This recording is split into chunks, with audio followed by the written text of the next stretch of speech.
Okay, so nobody's getting the truth from the mainstream media, folks. It's well past time to open your eyes, your ears, and your mind. Do your own research because something isn't right here. And if you can't see that, you are not paying attention, folks. It's the opportunity to forge for ourselves and for future generations a new world order. A world where the rule of law, not the law of the jungle, governs the conduct of nations.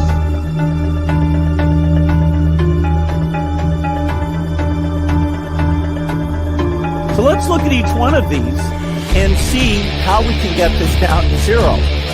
Probably one of these numbers is going to have to get pretty near to zero. Now that's back from high school algebra, but let's take a look.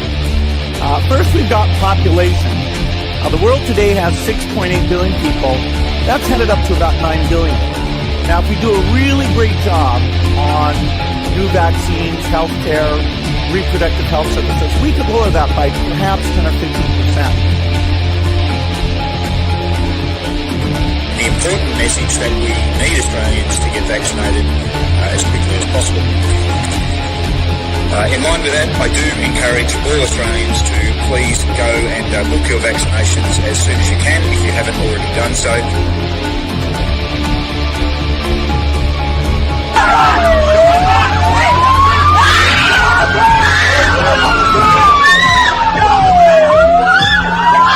Emma, get away!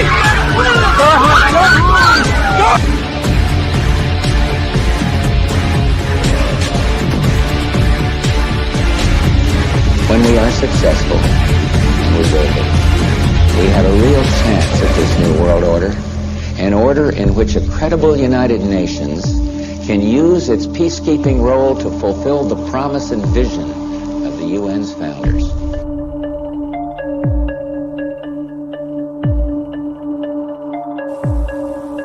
Okay, we need to stand up against this tyranny, folks. Stop giving away your freedoms and liberties, because the more you give up, the more these people will take until you have absolutely nothing left. That's their agenda.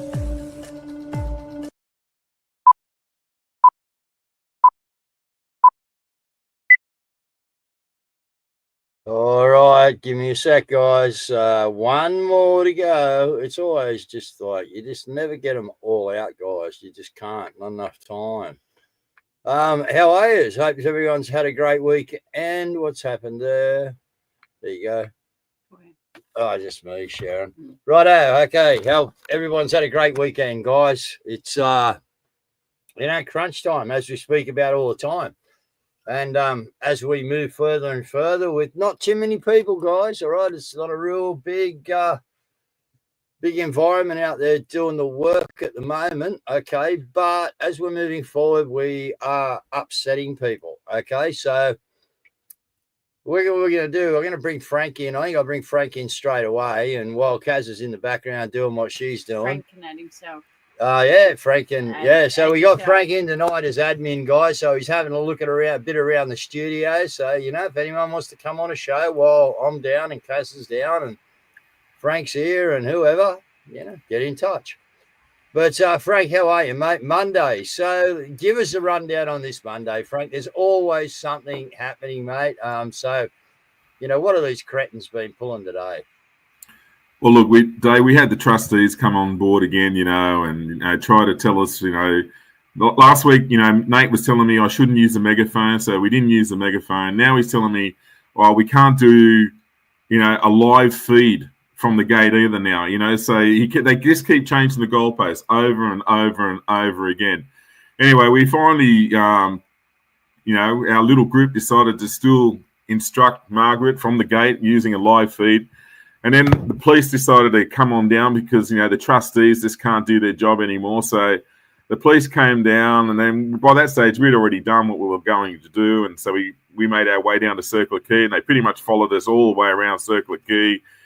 I don't know, mate. This level of harassment is just beyond the joke, to be perfectly honest, and, it gets to that point where we're trying to wake up the general public. I mean, instruct her on two elements, to get rid of the government, first and foremost, and, give me those documents that Senator Heffernan produced, So I can't see what the main strain is on that one, Dave, at all, So that's how today sort of ended up. But I've decided to come up with a new strategy, and Mondays and Maggies will continue. But I think we're going to be. I think it's time to sort of maybe take a different kind of strategy, right? So the strategy is to go to Hyde Park on Monday mornings at 11 a.m.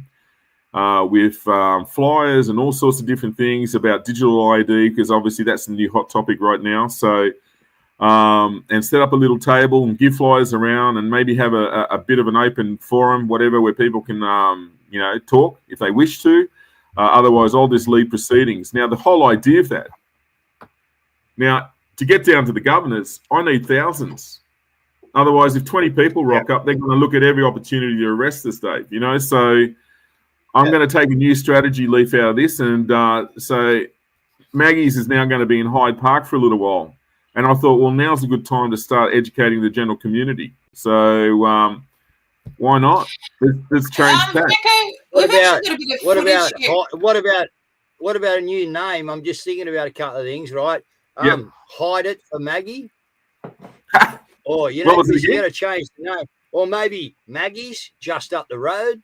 You know what I mean? Something we can rename the thing with, Frank. So anyone got any good ideas? Mondays at Maggie's, it's not anymore. We've moved up the road about half a K, guys. So what do we call it now? Let's get a name for it. And, there you go. Well, hashtag Maggie, do your job. Hashtag anybody do their job. Bloody oath. We do. We do our job. I haven't had to do another TikTok to explain that we're not running away, guys. I'm just having some friggin' time off, man. The phone calls started. I got people ringing me. Oh, you're retiring, Guru. Hello? No. Let's listen Franco, up, guys. Let me just play this. This is what was a threat, guys. Think about this. We are now at Circular Quay, and we were just escorted by security in New South Wales Police, who were obviously intimidated by 5 women. 1, 2, 3, me, 5. 5 women. 1 man pushing a pram. Bob's a issue. You got to watch her. 1 man with a walking stick, and Frank. Far out. No wonder they needed the heat, Frank. You haven't got a walking stick, mate. I mean, gee whiz. I mean, it's unbelievable, man. When it's all said and done, Dave, all we're trying to do is wake the community up. That's it. And we're Australia's biggest threat right now. Far out. Yeah, clearly. It's just you can tell that this is how words are important. Speak, your voice is important. If you don't believe it, look at that situation, Look, we had a lot going on around the weekend. First of all, shout out to Adelaide. Look, they had a massive turnout. Well done to those guys that organised this.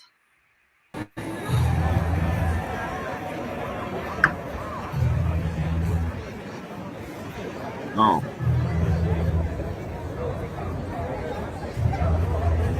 Is this today at Canberra? No, this was Saturday in Adelaide. That was Mark Aldridge organised that. Go, Mark. Unreal. We also had, of course, I think this was on in Perth. This is about the under-16s ban. Yep. Once I was even tempted by the bill myself. Knowing how much my daughter spends time on her phone, I thought this can't be a bad idea.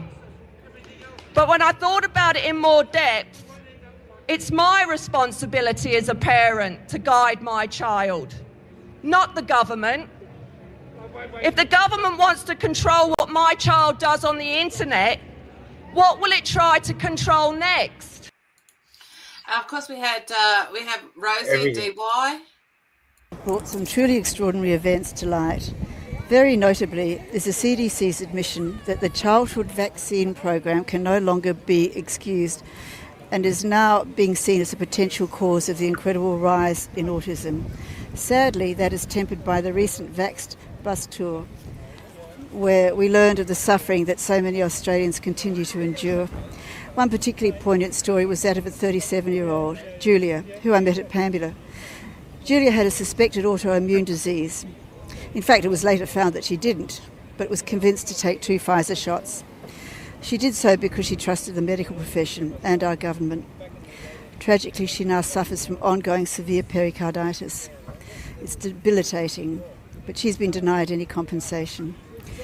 She described how she feels, that our government, through their treatment of the mandated and now injured public, have perfected the most heinous form of torture.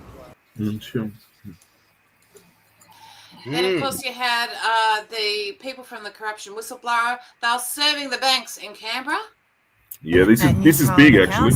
We were here yesterday on the 18th of November, and we're here again today on the 19th of November, serving the 4 big banks. So yesterday we successfully served Matt Common from CBA, and we served Westpac Andrew Miller, and this was the document that we served.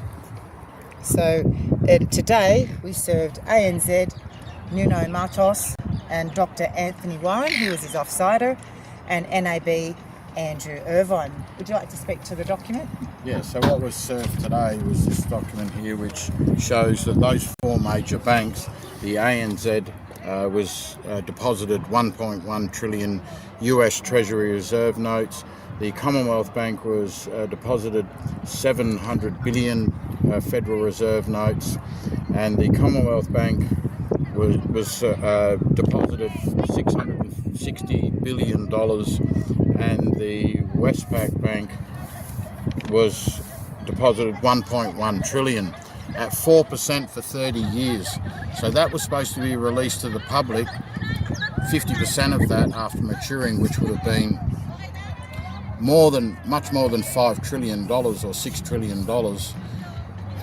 So 50% of that was to be released for humanitarian projects, but it clearly wasn't. So it involves fraudulent conveyance by all the 4 banks and the other 3 banks that have concealed these prosperity funds for the entire of Australia. So what that means is that every collection of a home loan is total fraud, because the money was there to give back to humanity, and the other 50% was to be rolled over for a further 30 years at 4% for another humanitarian and prosperity package. Now, this document's signed off by 18 judges of the International Criminal Court. It was also signed off by John Howard and the Honourable Member Nicholas Minchin in 2007 to show that this document is absolutely true and correct. Peter, can I ask what happened and how much the RBA got? The RBA received 12,000 metric tonnes of gold in 1966 at 4% accrued over 30 years, which means in today's terms there would probably be about 42,000 metric tonnes, which they can now no longer return back to the international depositors or the originating depositors of that gold. So, wow, that's huge. That is totally huge, and I didn't even know about that. You know what was really powerful about that whole thing was,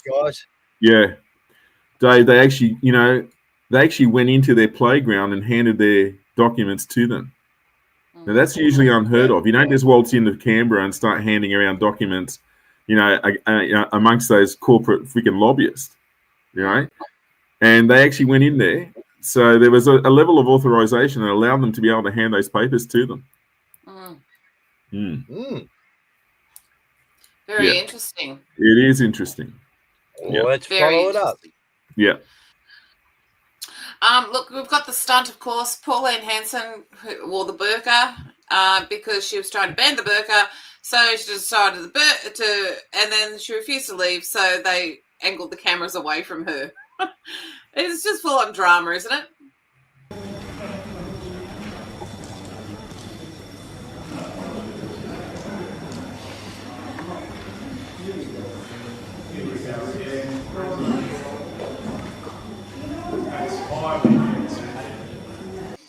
I like her stunts. I like them. I like that. I mean, she had trouble finding a chair with that bloody thing on her head. Yeah. I know. It's not all right for her, but it's all right for the immigrants they bring in to walk into our parliament wearing them. But yeah, that's the point. That's it. Now, Rocco was Pauline is a reporting. fraud, but that doesn't matter. We're running a news show, guys. We're going to use everything we can to show the people out there that this is a circus.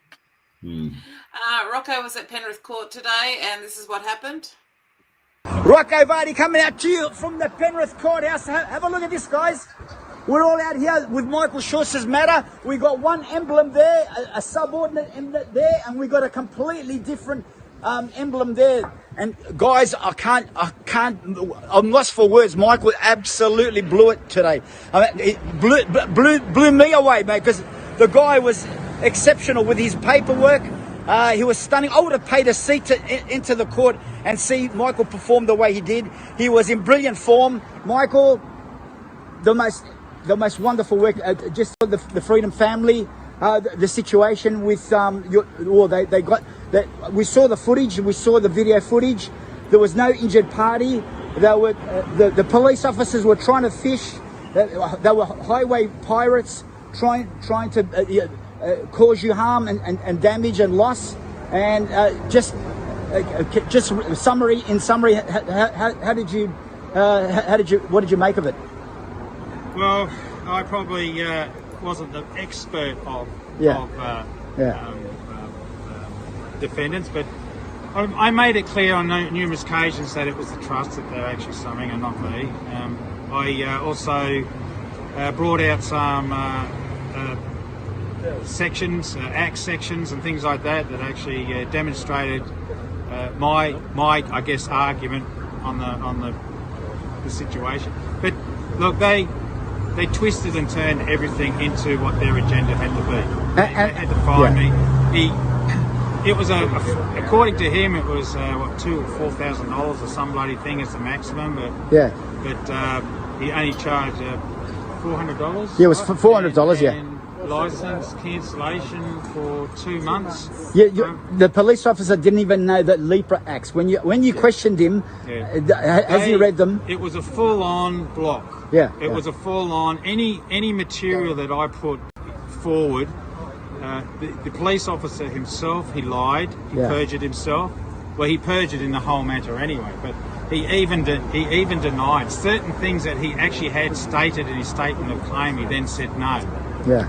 So it's all one big conspiracy. It was all over. It was what, 3 hours worth? Yeah, we So look, our people are just fighting everywhere. Everywhere. Yeah. They're in the courts, they're bailing up the people that are trying to sell houses. It's fantastic actually. So and another thing that I like to follow is the Sons of Australia with their flag runs. Have a look at this. I'm just playing, ladies. You know I love you.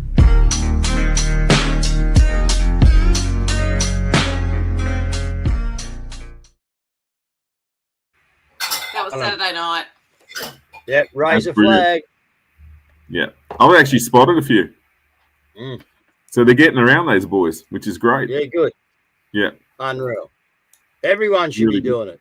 Yeah. Yeah. Hey, and by the way, Rocco, stay away from those bloody berries, mate. Yeah, I know. Yeah.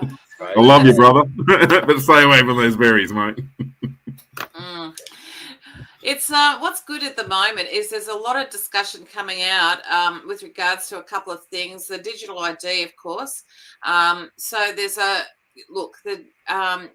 now this is not my work. This is no to digital ID. Okay, what they've discovered or the claim that they've made is that the elite who ran through the online safety bill down our throats are now using VPNs to dodge their own censorship laws. So, you know how Elon has put the country now? Twitter shows or X shows where your country is. I'm assuming that he's actually been going through and looking at the government departments. And, of course, they're all saying that they are from Romania or whatever, or Panama, etc. So they rammed it down our throats, so think of the children, and then they have actually downloaded VPNs. So Anyone who opposed the bill were screamed at for being a far-right conspiracy theorist. So, he's got down here the note, the law was never about safety. It was always about making sure the regime-approved class gets unfiltered internet while the rest of us peasants get the Great British Firewall. Or he must be in Britain, actually, and a lecture about misinformation. But it's similar. It is similar what's going on in Britain and what is going on here. And you can see that because Canada, New Zealand. It's everywhere. Well, it is everywhere. Now, so they had this on Saturday in the UK, massive turnout for it. So now this guy here, this is Sir Richard Dearlove, and he is a former head of MI6. He has delivered a devastating verdict on Keir Starmer's digital ID plan, and it's exactly what many of us have been warning about. So the digital ID immediately became a target for Britain's enemies. So it includes massive centralised database of every Briton, prime target for China and hostile foreign actors. Quantum computing could break the system overnight. The UK already breached by Chinese state-linked hackers, and the Electoral Commission, NHS and defence networks are already compromised. So that is not exactly a nobody speaking there. You know what that also does? We've been right for years. We've been telling people for 4 years what was coming down the line, haven't we? We've all known about it. Yeah. Well, just think about this, Dave. You know, like all those coppers that decided to go for a bit of a wander around the city with me today. I mean, if all that digitalization and all that, all those cameras and everything else, their job will be obsolete as well. Well and truly. Well, it is, but they're having a few issues because they've tried here you've got the tech giants are refusing to sign a pledge for under 16's ban. So, which is very interesting. And of course, you've got Celine. She was on Sky News and she was talking about her case, which the e-safety commissioner, Celine, won, and the e-safety commissioner is now using, no doubt, our tax money to appeal it. And speaking of our tax money, I actually agree with this guy here at the moment. So Kevin Rudd has surfaced with regards to Epstein. And let me just pull that up there. So now this is Kangaroo Court of Australia. And he is asking the question, so Kevin Rudd has engaged in lawyers in order to stop the media reporting on this, right? Now, who's paying for that? Are we paying for it? Yeah. But he also was using, back in the day, Rudd was using a directory tactic by using Gordon Shanks, Friendly Geordie. Geordies, yes. That's right. As a misdirection to that originally, you know. That's right. That's right. We've got a newbie. He's coming up, and he's basically he's talking about the digital ID and the duty of care. Be pushed harder than you can imagine over the next 2 years, and both major parties want it. Let's start with the so-called digital duty of care. This is expected to be rolled out over 2026 to 27. This is a foundational lie. It positions the government as our protector from online harm, but the real harm they're preventing is dissent. It's the legal pretext to demand verified digital identity. To comment online, to use social media, you will need to be who they say you are, tied to the identity they approve. Wrongthink becomes a terms of service violation, and your access to the public square can be deleted with a click. Now look at the timeline. In December, the social media verification laws come into force. The public is softened up, told this is for safety. It's a trap. It normalizes the idea that your online presence is a privilege granted by the state, not a right. Then by mid-next year, the real engine kicks in. Private enterprise is granted access to the government's MyGov digital ID system, already being trialled by the big banks, alongside CBDC pilot programs. Now don't be fooled by the word access. This isn't about freedom, it's about enforcement. This move transforms every private company into an extension of the government's compliance arm. Your bank will be encouraged to use your government digital ID for verification. Your real estate will use it to run tenant checks. Your employer will use it to confirm your right to work. Your health insurer will link it to your medical records. See how major supermarkets now all suddenly have entry gates, right? Tap to enter during a pandemic. No way to fool a door person now. If you walk in anyway, their AI cameras will assist law enforcement to trace you in the public within minutes, along with the government's public cameras put there to prevent violent crime for your safety. Every single interaction you have with the private sector will be funneled back through the government's central ID hub. Your financial history, your health data, your employment, your online activity, all merged into a single permanent programmable profile. The digital duty of care and the MyGov privatisation are two sides of the same coin. One controls what you can say, the other controls what you can do. Together, they create the perfect system of control. Step out of line online, your duty of care violation could flag your profile. Look, we'll leave it there, but he raises some really good points. But the point that he has missed, though, is that I believe our government's going to sell our private data, because the big money at the moment is information on people, so that they can profile us and say, Facebook can profile, say, for example, me, and go, okay, well, she's interested in this, and that, and specifically target ads. Yeah. Look, there's plenty. Look, just so much distraction, so much design. You know what I mean? It's just every time we turn a corner, they're just ranking something else out at us. You know what I mean? So, again, like that comment just said, it's up to you, the people. That's all. That's right. It's up to it always us. has been about us, Dave. Yeah. Yep.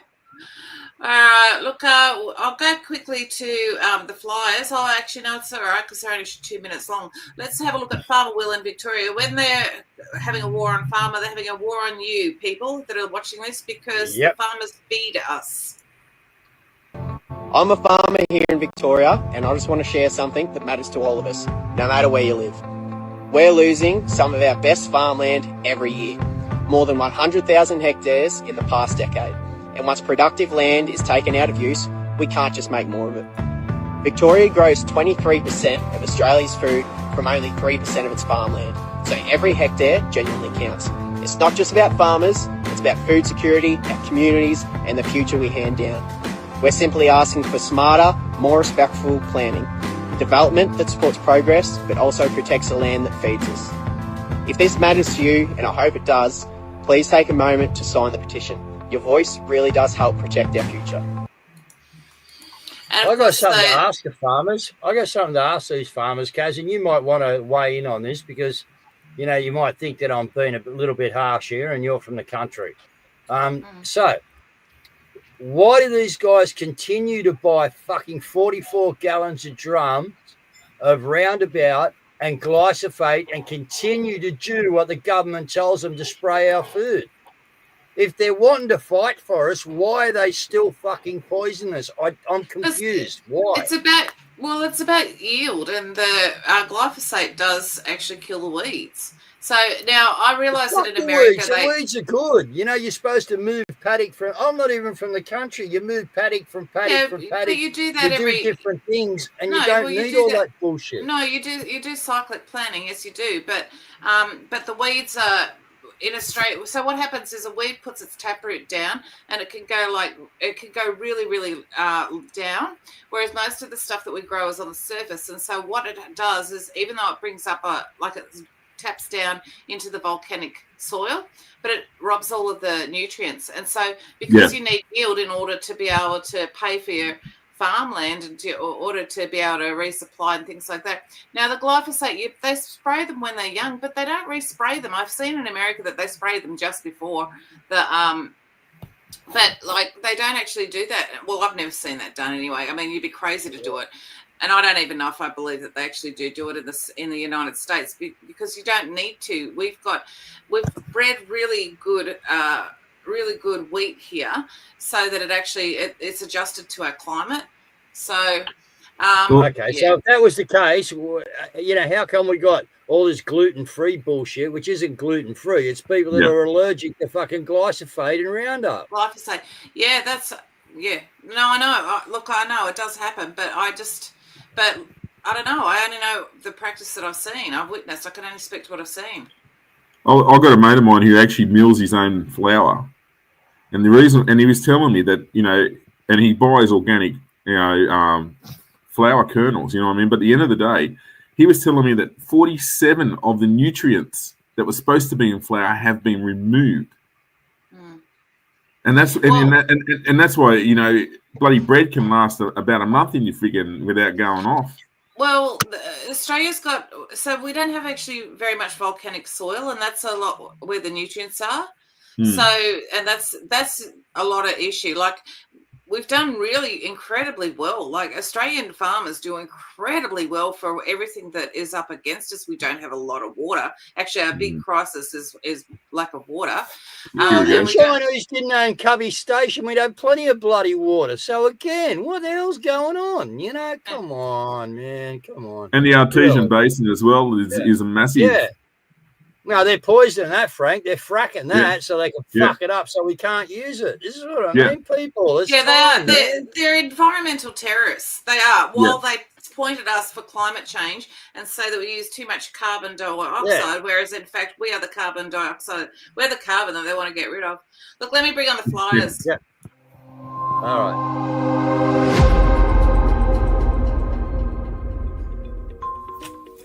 And the Mondays at Maggie's crew is calling for tools down. It's time to stand together. A corrupt and tyrannical government is crushing industries, stripping freedoms and silencing voices. This affects every worker and every business.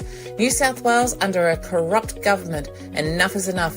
We won't stay silent and we demand action. So join us every Monday at the Governor's House in Sydney at 11 a.m.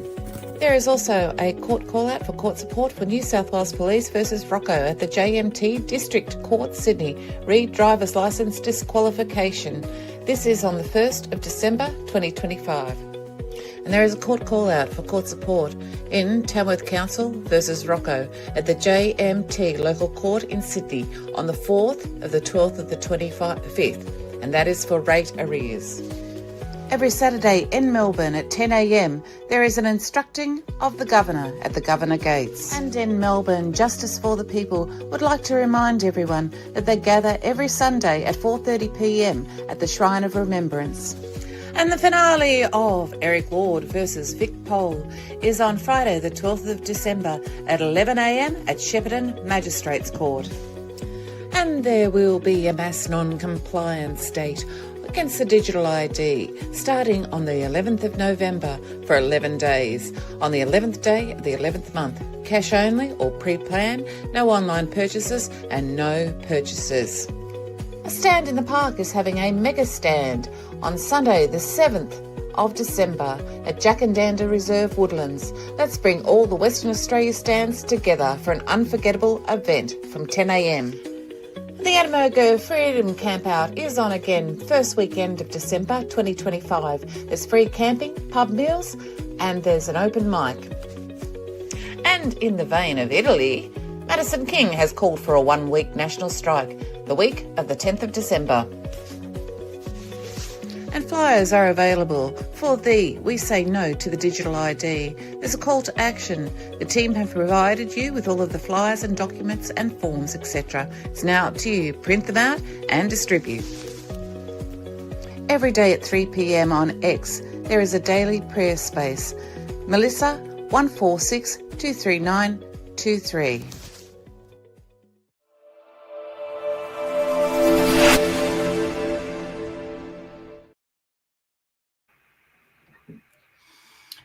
Anyway, go on. I was just going to say, I'll keep that question for Wade tomorrow night because we've got Wade on tomorrow night. We'll ask him what he thinks about it all. Yeah. All right. There you go. So, look, the big question that we've got at the moment, or the big thing fronting headlines here and overseas, of course, is immigration. So you have this situation, and this I find really hilarious. This is the BBC. Have a look at this. Sequential meet, unfortunately, on this one. We do have to bring you our vote because you have been voting in the text and online vote today. So here is the result. Is multiculturalism working?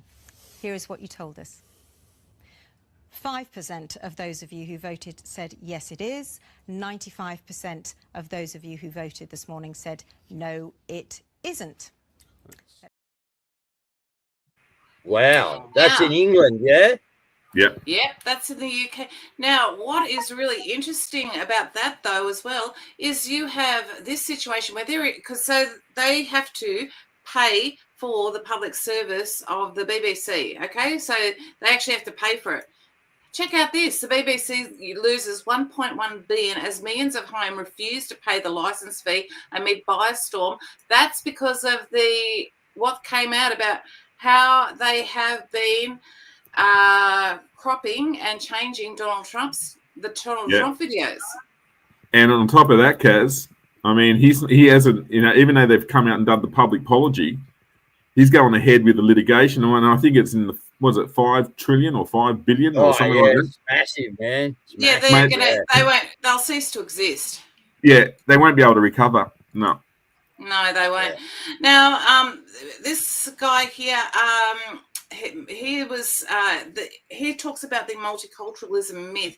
Very interesting. And his name is Edward Schuller, and he was interviewed by Sam Bamford. This idea of multiculturalism. When you ask someone what Australia is, I reckon the answer you'll get for at least under 40s a lot of the time is, oh, well, we're multicultural. It is a myth. Multiculturalism is a myth. And it's a myth because cultures that believe and orient themselves completely on different things, they cannot stand in the same place together. And we've seen this throughout all of human history. We're seeing this play out in Europe. We're seeing it in the United States in parts as well. It's not a good thing. It's not a positive thing. And it just as it wouldn't be a positive thing for me to go over to, to a country in the Middle East and, be talking about taking it over, making it more Australian, trying to institute all of our laws. Bring Christian values. Yeah, I mean, bringing Christian values. I mean, Christians, we are called to preach the gospel and make disciples of all nations. But there's a necessary consequence to that, and there's always going to be that consequence. So again, when we're helping fund a lot of these wars that are then pushing refugees, that we're at odds with the way that our cultures operate, it's not going to be positive. And there's nothing wrong with saying that Australia used to and should have once more a distinct culture, and that culture was Christian. It was very interesting. So that you have that, but also is the big thing with check out this. Now, we've talked about the housing ownership. Look at this. This is rental affordability index. Wow. There's not a single suburb in the city's east, lower North Shore, or northern beaches is classified as affordable for renters. So the average Sydney renter now must travel 20 kilometres from CBD in order to find an affordable place to live. Yeah. Insanity. Unbelievable, isn't it? Yet the suburbs are full of migrants. Yeah. Well, because they can all pile into, one house. If I could add to that, the suburbs are full of migrants and the streets are full of Australians. Yeah. And you get on the train, Dave, from Woy Woy, and by the time I get to Sydney, mate, I've done 3 nations all in one go. Well, that's it, isn't it? And I found it really interesting because Trump's come out and said that mass migration is a human rights violation, and Nicola Charles has done a whole thing on that, which is very interesting. While we're talking about T-Man, can we talk about T-Man? Can we have a bit of Q News? I think we should. This is insane, okay? So Trump he's just basically uncloaking with regards to the Q stuff. And you can see that because on True Social, he has basically said, he retruthed this, which is, if your justice system has been corrupted, how do you bypass the corruption? And then it's got military tribunals there. But, it gets better. Check this out. Now, this is by the meme artist, Spiritual Street Fighter 17. And he put this out. It says it's time to obliterate the deep state. Do it Q. As you can see there, it's very artistic. Well, Trump's retruthed it. So, now, he knows that any time he retruths something or does something, everybody's focused on it. So there's absolutely no mistaking in any of that. So it's pretty amazing. So look, we're being taken out by Rocking Housewife. Albo is a dancer. So Franco, if you would like to wrap up the final words, Dave, if you would like to close the show. Franco, if you'd like to press the end stream so you know how to do it. There's 2 buttons there and it'll go. Okay, absolutely. I'll do that right now. I'll just come out of that. No. Don't do it yet. Yeah. No, I just, first and foremost, I want to thank everybody that showed up today, which is great, But look, at the end of the day, I need a nation behind me. That's it, and I don't want to come down on everybody and all the rest of it. At the end of the day, look, it's all coming at us at 100 miles an hour. We can have this over sooner than later instead of just going through the motions of this disorganized cognitive wheel that we're actually living on. Now, we can actually bring it down once and for all, if we all rise up and stand up. So I can't, it's as plain as that. So I just want the nation to get behind us, get to the gates, don't start listening to anyone else on, platform, or not so much platforms, but what's that? Monica Schmidt on Saturday. I mean, for goodness sake, come on, guys. I mean, seriously. Anyway, we'll see what happens. That's it. Get down to the gates. That we will. Thanks, Frank. No worries. Yeah, all right. Look, someone just asked for. We've been talking about Roundup. The weed killer recipe, guys, is 4 liters of white vinegar, 2 cups of sea salt, and 4 drops of dishwashing detergent. That's it, guys. Put it in a bottle, shake it up, pump it up, spray it. I tell you, it kills it. As I said to you, I approached the council down here, but no, Wollongong Council and their foresight would rather poison people and the dogs and everything else rather than try something different. You know why? Because like the lobbyists, they have their little preferred clients, and the money's got to go there, guys. They have to buy the Roundup. Yeah. All right. This is why, Roundup just pisses me off. It really does. They got it in so many areas of our life, and it's a killer, guys. It's a cancer. It's carcinogenic, bad. And then it fucking rains and it runs down your gutters and it gets into the ocean and it gets into the creeks. And, but anyway, they're doing that with everything. So there's not much we can do. But guys, I put out a TikTok. I think Mel's put it up to all the other Facebook channels and that. I think I've done TikTok and Twitter, guys. All right, but more Twitter. Can you get on there and share it out? It's me with Jackie. Right, I've just put up a thing of Jackie on there, and we're asking Elon, right, to come and fund us. Like he's funded other people. We know he has. He's funded Tommy. He's helped some people in Canada. All right.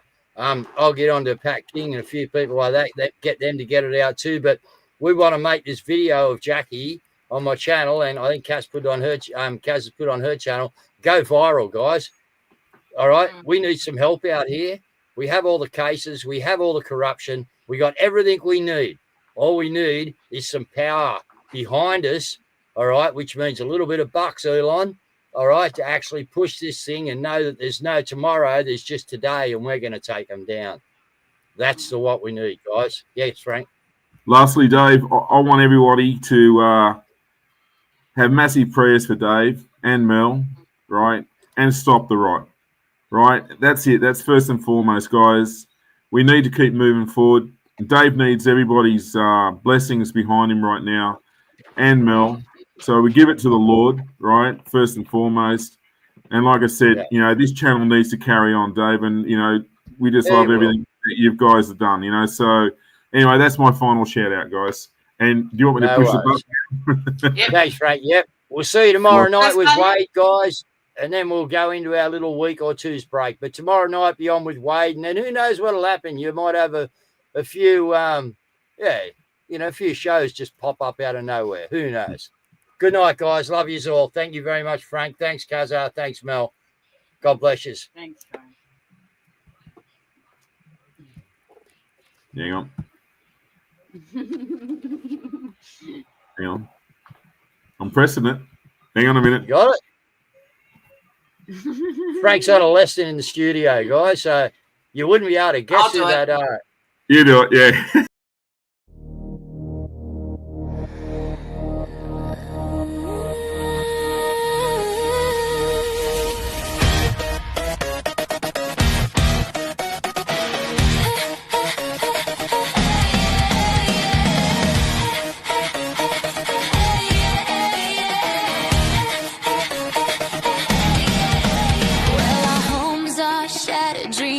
Out the door, rents a queen bee sting, leaving us begging for more. Where's the compassion? Building nothing but drag race walls. Prices sky high, catwalking empty halls.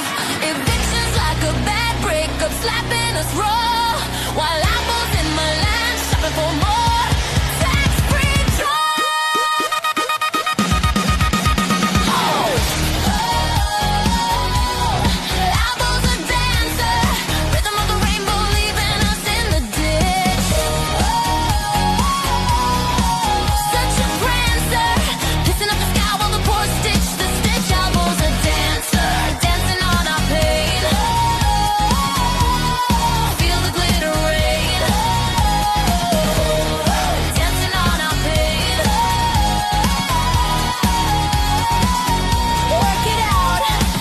immigration's calling, folks flee the fight in fabulous flight. Understandable hunger for a bedazzled, safer night. They cross the waves, chasing hope in the sequin sun. But our roofs are crumbling, honey. Where's the room for everyone?